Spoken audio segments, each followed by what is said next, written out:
Programme du livre des psaumes, étude psaume chapitre 18, le thème la confiance en Dieu.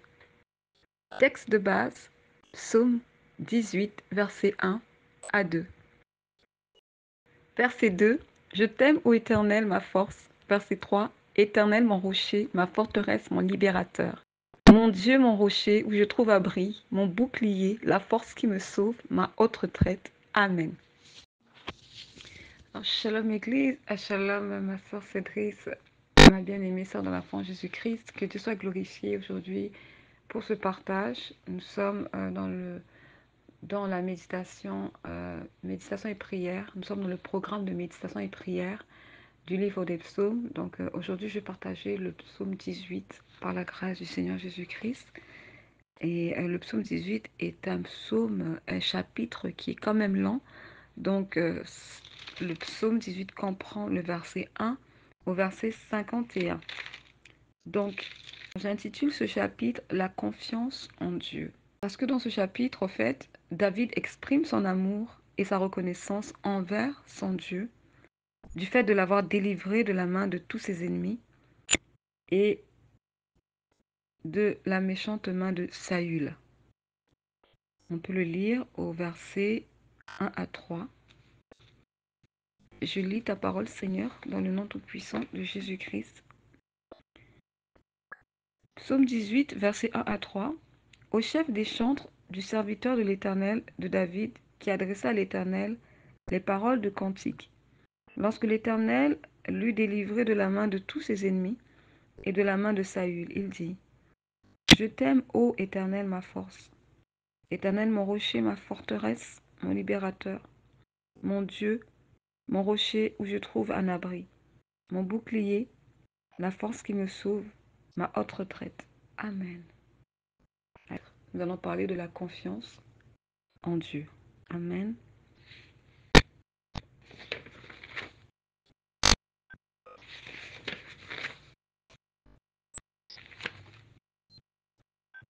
Alors, la confiance.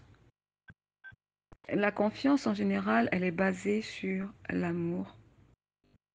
Et cet amour naît d'une relation. Et David avait une relation avec Dieu. Dieu était son tout. Dieu était son confident, son appui, son bouclier et son refuge lorsqu'il allait au combat.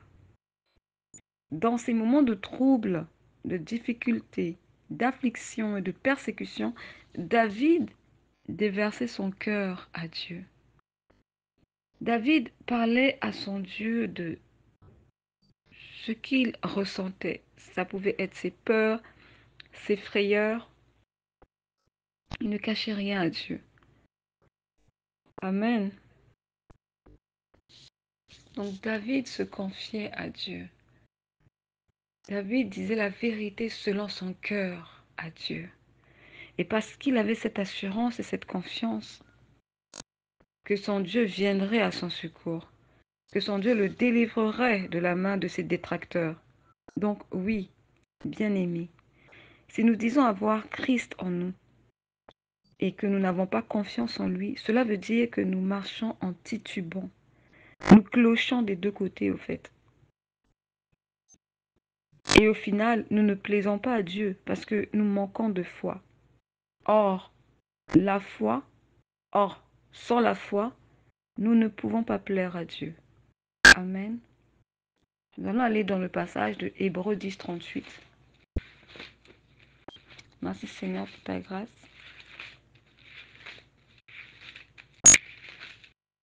Hébreux 10, 38.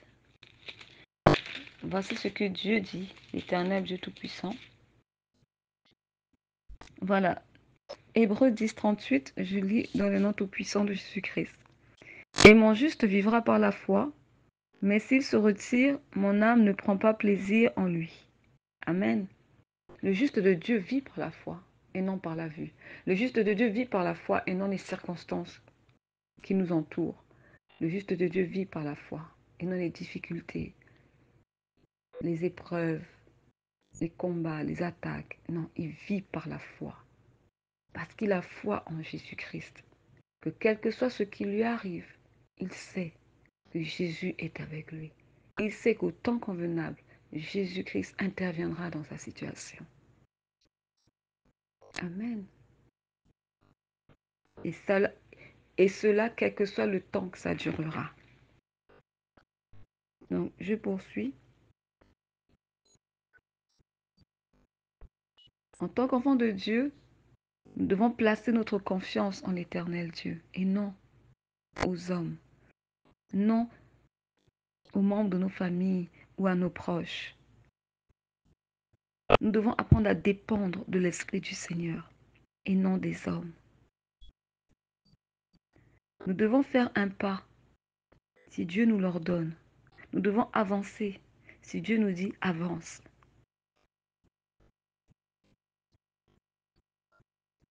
Et nous devons rester à notre poste si Dieu nous dit de ne pas bouger. C'est cela l'obéissance. C'est cela la soumission. Amen. Le roi David, avant d'aller en guerre, il consultait toujours le Seigneur pour savoir si oui ou non il gagnerait la bataille, pour savoir si oui ou non Dieu lui donnerait la victoire. Parce qu'il savait que sa victoire dépendait de Dieu et non de ses propres capacités et non de sa force, malgré que David était un vaillant guerrier. Alléluia. Nous allons lire un passage.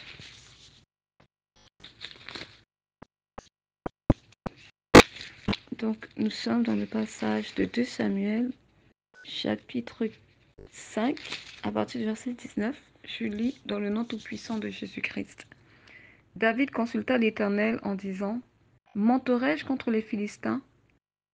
Les livreras-tu entre mes mains? » Et l'Éternel dit à David, « Monte, car je livrerai les Philistins entre tes mains. » Amen. Donc nous voyons que dans la relation que David avait avec Dieu, David ne faisait pas un pas sans consulter l'Éternel. David n'avançait pas dans le ventre, dans le vide comme ça.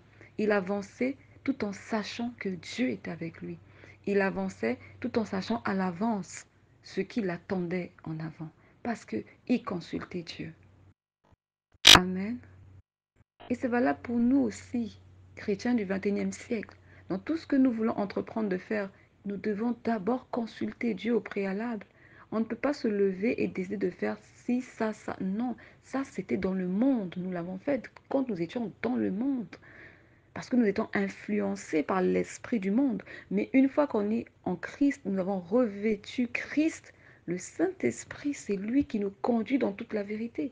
Donc si l'Esprit ne m'a pas permis, si l'Esprit ne me permet pas de voyager et d'aller peut-être passer des vacances au Mexique, je ne sais pas moi, ou au Brésil, mais je ne peux pas me lever pour dire je vais au Brésil. Non, je ne peux pas faire ça. Parce qu'en faisant cela, je pêche devant mon Dieu. Pourquoi je pêche? Parce que je ne peux pas me lever par moi-même. Je suis soumise à Dieu, parce que je lui suis soumise, parce que je lui appartiens, parce que je suis son peuple. Je fais partie du peuple saint, un peuple mis à part.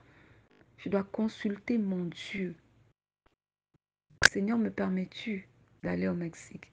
Seigneur, j'aimerais prendre des vacances. Est-ce que c'est le temps? Est-ce que c'est le moment? Parce que peut-être que Dieu me veut ici à la maison parce qu'il voudra peut-être que je jeûne ou que je prie pour un sujet précis et que si je pars en vacances, je serai distraite. Je ne pourrai pas me concentrer.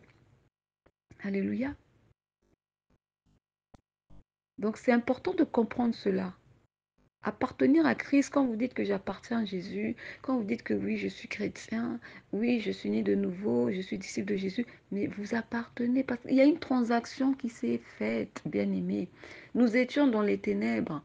Jésus a payé le prix pour toi et moi. Il a payé un prix. De la même manière que tu vas dans un supermarché et que tu veux acheter à manger, tu payes pour manger. Donc Jésus a payé afin que nous puissions être arrachés d'entre les mains du diable, afin que nous puissions passer des ténèbres à la lumière, afin que nous puissions être libérés, délivrés de l'emprise du diable. Il y a eu une transaction qui s'est faite. Jésus a combattu les ténèbres pour nous, afin de nous racheter par son sang. Maintenant, une fois que nous sommes rachetés par le sang de Jésus, nous lui appartenons maintenant. Nous lui appartenons. C'est pourquoi l'apôtre Paul disait que je suis esclave de Christ. Mais la différence, c'est que nous qui sommes esclaves de Christ, nous ne sommes pas esclaves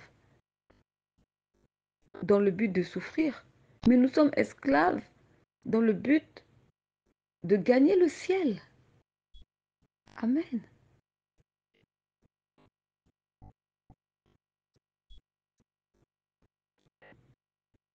Voilà, donc c'est ça. L'esclave, selon le monde, est dans la souffrance. Pourquoi? Parce que le monde, il n'y a pas de justice. Dans le monde, il y a la méchanceté, la cruauté. Mais nous, qui sommes esclaves de Christ, Christ prend soin de nous. Christ veille sur nous. Christ nous nourrit. Christ pourvoit nos besoins. Amen. Christ nous a équipés. Il nous a donné des dons spirituels. Donc nous ne sommes pas des esclaves comme ceux du monde. Nous sommes esclaves célestes, esclaves de Christ. Et il est préférable d'être un esclave de Jésus que d'être esclave de ce monde. Parce que dans le monde, nous étions esclaves du péché. Mais là, maintenant, nous sommes esclaves de la sainteté. Nous sommes appelés à vivre la vie de sainteté, sanctification, à être semblables à notre Dieu, car il nous a créés à son image et à sa ressemblance. Alléluia. Et l'image de Dieu, Dieu est un Dieu saint. Dieu est un Dieu d'amour, un Dieu de paix. Donc nous sommes appelés à manifester ses caractéristiques en nous, à manifester ses fruits de l'esprit en nous. Alléluia. Gloire soit rendue à l'Éternel. Je poursuis.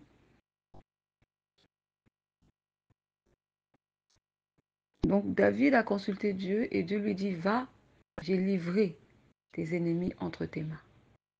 Va, tu as la victoire.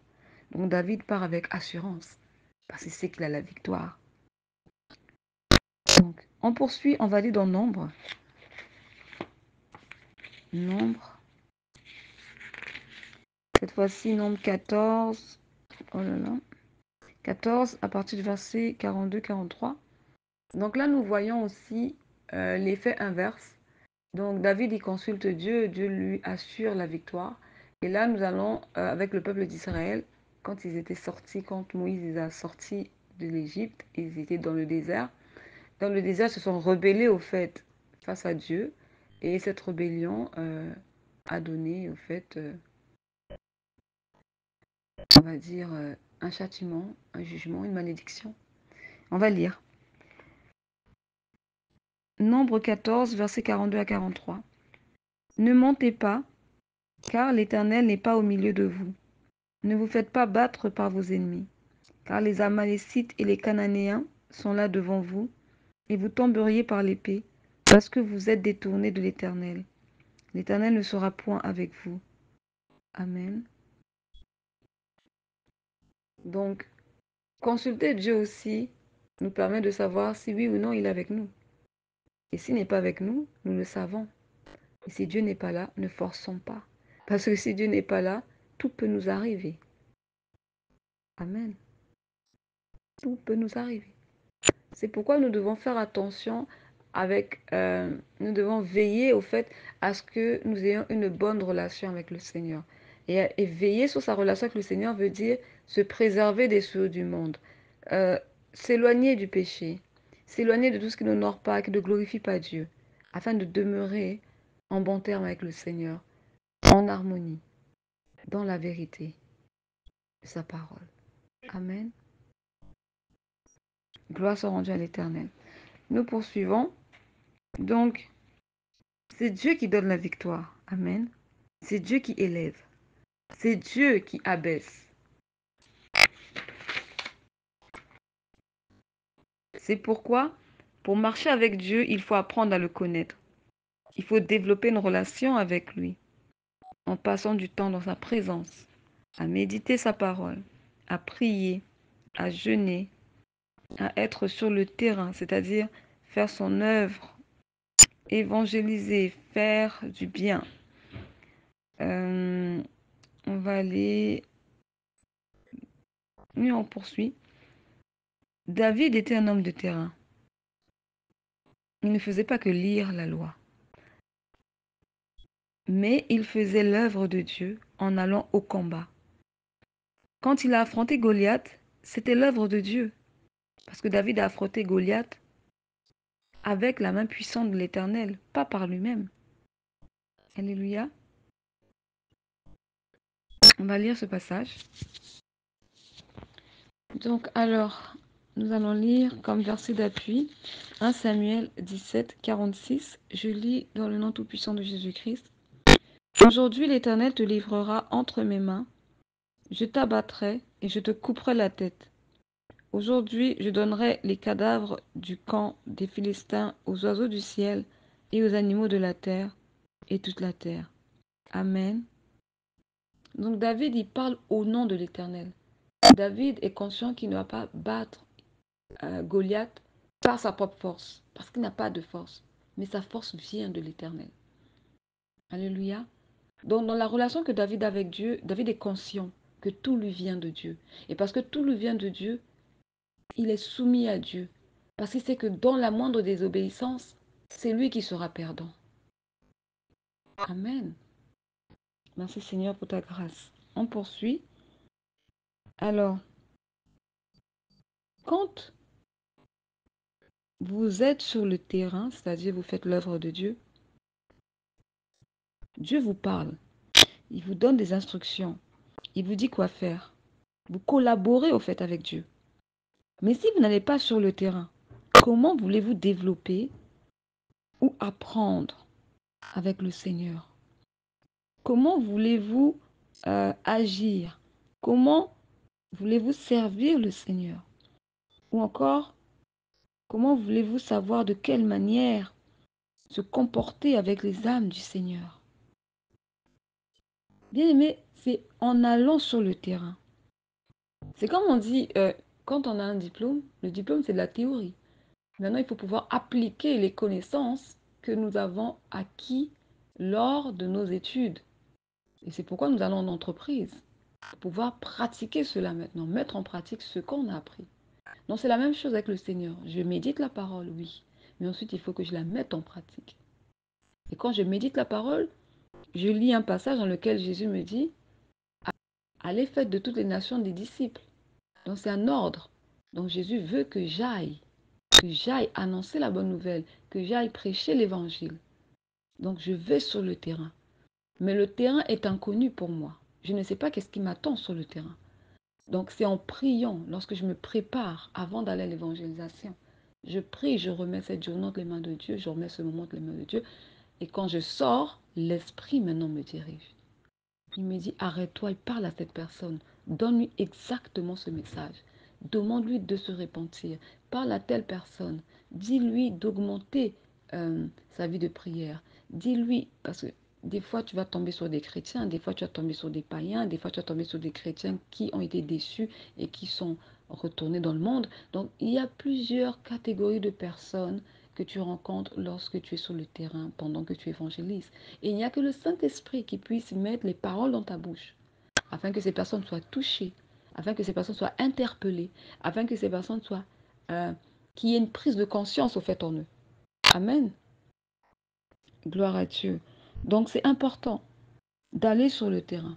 Il ne faut pas juste rester dans sa chambre, à méditer la parole, à prier, à jeûner. Non, non, non, non. La vie chrétienne se vit à l'extérieur. Parce que c'est à l'extérieur que tu vas porter du fruit. C'est à l'extérieur que tu vas... le Seigneur va forger ton caractère. Pourquoi l'extérieur? Parce que l'extérieur, c'est là où il y a des loups. L'extérieur, c'est là où il y a des personnes étrangères qui ne connaissent pas Dieu. L'extérieur, c'est là où, au fait, Dieu te prépare. Parce que pour te préparer, tu dois être au milieu des hommes. Pour être tenté, tu dois être au milieu des hommes. Pour pouvoir supporter, résister, tu dois être au milieu des hommes. Amen. Mais si tu restes tout le temps dans ta chambre, tu parles à personne, tu ne parles qu'à Dieu, à la parole de Dieu, ben, Dieu ne viendra pas te tenter, il ne tente pas. Amen. Si tu étais une personne colérique dans le monde, si tu étais une personne agressive dans le monde, comment vas-tu savoir que tu n'es plus cette personne? Tu dois côtoyer les gens pour pouvoir dire, avant j'étais colérique, mais maintenant, par la grâce de Dieu, je ne le suis plus. Même si une personne, comment dire, me parle mal, même si une personne place des propos déplacés, le Seigneur m'a appris à me contenir. Amen. Donc, la vie chrétienne se vit à l'extérieur, là où il y a du monde, là où il y a des gens. Parce que c'est les gens qui témoigneront de nous. Ce n'est pas nous qui témoignerons de nous-mêmes. Que Dieu soit glorifié. Alléluia. Donc oui, il faut aller sur le terrain et c'est le Saint-Esprit qui nous conduit. Tout comme l'apôtre Paul. L'apôtre Paul, lorsqu'il partait en mission, l'Esprit le conduisait. On va lire quelques passages. Donc nous allons lire le passage de Actes des Apôtres au chapitre 16, verset 6. Alors, je lis dans le nom tout-puissant de Jésus-Christ. Donc là, c'est une instruction que le Saint-Esprit donnait à l'apôtre Paul pendant qu'il était en mission. Je lis, Seigneur, ta parole dans le nom tout-puissant de Jésus-Christ. Ayant été empêchés par le Saint-Esprit d'annoncer la parole dans l'Asie, ils traversèrent la Phrygie et le pays de Galatie. Donc Paul est sur le terrain, il doit annoncer l'évangile, mais l'Esprit de Dieu lui dit, n'annonce pas l'évangile en ces lieux. Amen. Donc, il ne devait pas annoncer l'évangile dans l'Asie. Cela veut dire que le Seigneur avait une autre direction pour lui. D'où l'importance de se laisser conduire par le Saint-Esprit et de consulter l'Esprit de Dieu avant de pouvoir agir. Ce n'est pas après avoir agi et que vous constatez que la direction que vous avez prise n'était pas la bonne, que là maintenant vous courez vers le Seigneur. Il fallait le faire avant. Toujours penser à cela, c'est important. Parce que consulter le Seigneur avant de faire toute chose nous préserve du mal et nous évite au fait de commettre des erreurs. Alors je poursuis, on va lire un autre passage, c'est dans Acte 18, Acte chapitre 18, à partir du verset 9 à 10. Je lis dans le nom tout-puissant de Jésus-Christ. 9 à 10. Le Seigneur dit à Paul en vision pendant la nuit, ne crains point, mais parle, et ne te tais point, car je suis avec toi, et personne ne mettra la main sur toi pour te faire du mal. Parle, car j'ai un peuple nombreux dans cette ville. Il y demeura 1 an et 6 mois, enseignant parmi les Corinthiens la parole de Dieu. Amen. Donc là, le Seigneur se manifeste, se révèle à Paul et lui dit, mais c'est un encouragement, parce que Paul, on voit bien que dans ses missions, il a été beaucoup persécuté. Lorsqu'il annonce l'évangile, le Seigneur lui dit en vision, ne crains point, mais parle et ne te tais point. Donc le Seigneur encourage Paul.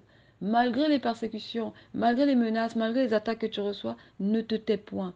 Prêche, continue d'annoncer ma parole. Et au verset 10, le Seigneur va lui dire, car je suis avec toi. Il rassure son serviteur. Alléluia. Dieu doit te rassurer. Quand tu marches avec le Seigneur va toujours te rassurer. Même si tu te retrouves dans un lieu où il y a devant toi, je ne sais pas moi, une multitude de personnes qui souhaitent ta mort ou veulent te faire du mal, le Seigneur va te rassurer, le Seigneur va te réconforter, il va t'apaiser, il va te fortifier, il te donnera l'assurance que personne ne te touchera, il ne t'arrivera aucun mal, je suis avec toi pour te délivrer. Après, c'est à toi d'avoir la foi. C'est pourquoi il est important de développer ta relation avec le Seigneur.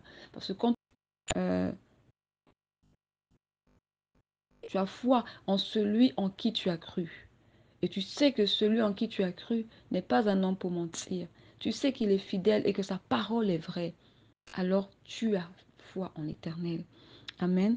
Donc le verset 10 ici, le Seigneur lui dit, car je suis avec toi et personne ne mettra la main sur toi pour te faire du mal. Il rassure son serviteur. Dieu est conscient que ce n'est pas facile. Dieu est conscient que nous sommes dans la chair. Nous sommes dans cette enveloppe charnelle. Dieu est conscient que la chair, elle a mal quand on la frappe. Dieu est conscient que face au danger, l'être humain aussi, quelque part, on réagit. Mais il est là pour nous rassurer. N'est-ce pas merveilleux? Nous avons un Dieu d'amour. Nous avons un Dieu... Non, franchement, les mots ne suffisent pas. Il faut le vivre. C'est plus parlant, c'est beaucoup plus parlant. Et Paul l'a vécu et d'autres serviteurs le vivent aussi au jour le jour. D'autres enfants bien-aimés de Dieu aussi le vivent au jour le jour. Alléluia. Donc, Il lui dit au verset 10, « Car je suis avec toi, et personne ne mettra la main sur toi pour te faire du mal. Parle, car j'ai un peuple nombreux dans cette ville. » Donc Dieu a un peuple à sauver dans cette ville, et il se sert de son serviteur. Le serviteur est le canal. Le serviteur est le vase par lequel l'Éternel passe pour pouvoir sauver ce peuple. Voilà l'amour de Dieu. Voilà l'amour de Dieu. Donc même dans les profondeurs de l'abîme, bien-aimé, sœur dans la foi en Jésus-Christ, sache que Dieu est celui qui viendra te sortir. Là où les hommes t'ont rejeté, là où les hommes ont mis un point final sur ta vie, là où les hommes se sont dit, oh, on peut rien faire pour elle, là. C'est vraiment, son cas est critique. Vraiment, je ne sais même pas si elle trouvera une issue de sortie. Dieu sait. L'homme ne le sait pas parce que l'homme est limité. Mais Dieu sait. Cependant, l'homme qui a la foi, l'homme, oui, l'homme qui a la foi, lui est habitué aux cas difficiles.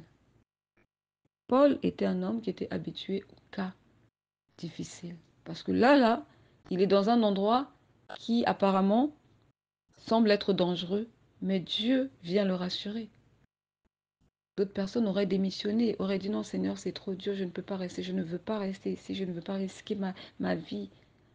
Mais sache que quand Dieu t'envoie quelque part, tant qu'il ne t'a pas dit ouvertement que ton jour est arrivé de quitter ce monde, malgré les persécutions qu'il y a dans cette ville, Dieu te gardera. Dieu te gardera. Comprenons que nous sommes des serviteurs, on va dire, nous sommes des canaux entre les mains de Dieu. Et Dieu se sert de ce canal pour accomplir son œuvre. Et chaque canal, ou si vous voulez, vase, a un temps réparti à vivre sur cette terre. Quand le temps arrivera, nous devrons quitter cette terre. Mais sachez qu'avant de la quitter, Dieu a déjà prévu un remplaçant qu'il est en train de préparer dans le secret qui va nous remplacer au temps marqué. Amen. Dieu a tout prévu. Dieu ne fait rien au hasard. Dieu ne fait rien à la dernière minute. Non, il a tout prévu. C'est à nous de lui faire confiance. C'est à nous de le suivre. C'est à nous de tout simplement de lui donner la place ou l'espace dont il a besoin pour œuvrer au travers de nous. Amen. Que Dieu soit glorifié. Donc, nous voyons là, nous avons vu au fait dans cette introduction, avant d'entrer vraiment en profondeur dans l'étude avec plusieurs versets d'appui, des versets parallèles, que la confiance en Dieu commence par développer une relation avec le Seigneur. Commence par tisser une relation avec le Seigneur. Et comment tisser sa relation avec le Seigneur? C'est en s'affectionnant aux choses de Dieu, en m'intéressant aux choses de Dieu. Je m'intéresse à la prière, je m'intéresse aux jeûnes, je m'intéresse à la méditation, je m'intéresse à l'évangélisation, je m'intéresse à aller visiter les orphelinats, je m'intéresse à aider les pauvres, je m'intéresse à tout ce qui touche au fait les choses de Dieu. Et au fur et à mesure, je m'approche de Dieu et Dieu aussi s'approche de moi. Amen. Alléluia. Et avant d'entrer dans l'étude, je voudrais donner ce passage de Jean 17, 3 qui nous est donné à tous. Il est écrit, je lis dans le nom tout-puissant de Jésus-Christ, Jean chapitre 17, verset 3. Or, la vie éternelle, c'est qu'ils te connaissent, toi, le seul vrai Dieu, et celui que tu as envoyé, Jésus-Christ. Je reprends. Or, la vie éternelle, c'est qu'ils te connaissent, toi, le seul vrai Dieu, et celui que tu as envoyé, Jésus-Christ. Donc, la vie éternelle, c'est connaître Dieu. Celui qui aspire à aller au royaume des cieux doit connaître Dieu. Tu ne peux pas chercher à entrer dans le royaume des cieux sans connaître le propriétaire. Ça n'a pas de sens. Donc, c'est de notre vivant ici-bas sur terre que nous devons connaître Dieu, que nous devons nous attacher à sa parole, vivre selon sa parole. Parce qu'il est donné à l'homme de mourir une fois, après quoi vient le jugement. Alléluia. Amen, Église. Alors chérissons notre relation avec le Seigneur. Prenons cette relation vraiment de tout cœur et gardons-la jalousement. De la même manière que ici-bas sur terre, les hommes gardent jalousement leur compte en banque, ils cachent jalousement leurs coordonnées bancaires pour pas que cela leur soit volé ou usurpé. Donc nous aussi, veillons attentivement, pleinement sur notre relation avec le Seigneur Jésus-Christ. Alléluia. Donc maintenant, par la grâce de Dieu, nous allons nous pencher sur notre méditation du jour, qui est le psaume 18, selon la direction du Saint-Esprit. Amen. Gloire à Jésus-Christ. Merci.